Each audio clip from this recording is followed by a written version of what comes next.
first again. Years ago, I worked in firearms manufacturing and sales, and I liked a lot of aspects of the job. The problem was there were a lot more aspects of the job that I really didn't like.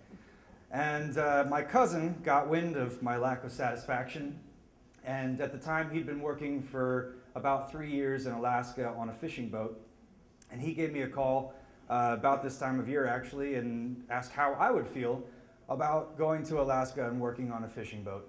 And I thought about it for about 3.5 seconds and said, absolutely, sign me up, count me in, tell me what I have to do. And he said, go get your EMT certification. And I said, okay, record scratch, come again.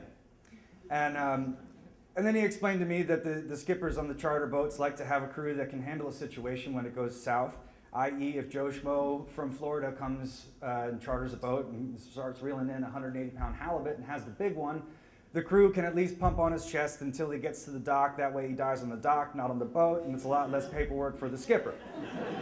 Also, there's tax breaks and shit like that.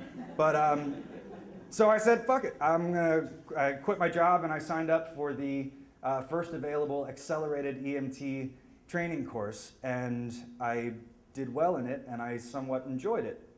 But it was all a means to an end, and the end was a fishing boat in Alaska.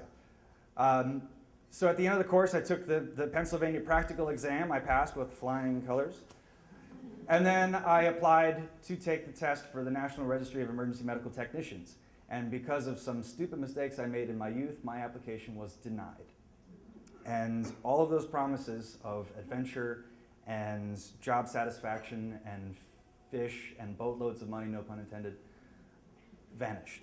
And I tried to pull myself up by the bootstraps, and I assembled a stack of character reference letters from people with titles like U.S. Air Force Brigadier General Retired and Chief of Southern York Regional Police Department, and sent them off with an appeal to reconsider. And then I waited and waited and waited, and instead of going to Alaska, I packed my bags and went on a solo soul-searching sojourn in the Southwest. Say that 5 times fast.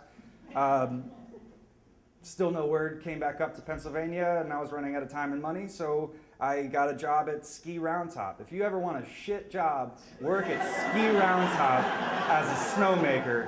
At the end of the season, I filled out a survey, and one of the questions was, what would it take to have you come back and work another season at Ski Round Top? I put drugs.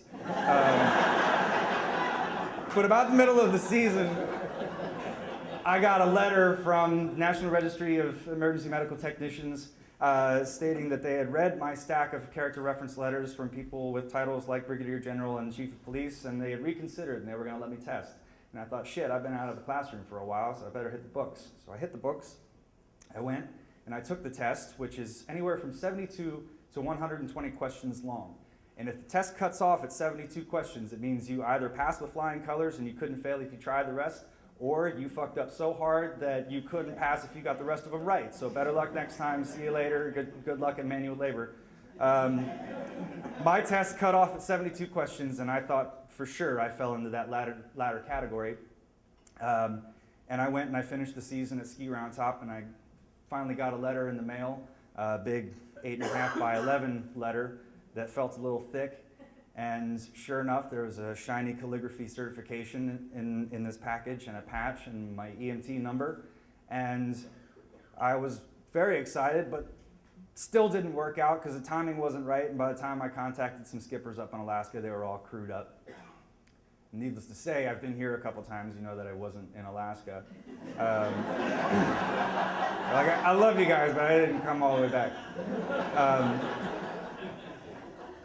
All that to say, I was still left a little bit heartbroken that I didn't get to go out there. But that being said, tomorrow I will have worked on the Band-Aid buggy for 7 months, and I've seen the best and the worst that York City has to offer. I've helped people, I've watched people die. And although it doesn't have the same quality of adventure as a fishing boat in Alaska, if I step back and look at it honestly and open-minded, I think this career path is a bit more promising. Thank you.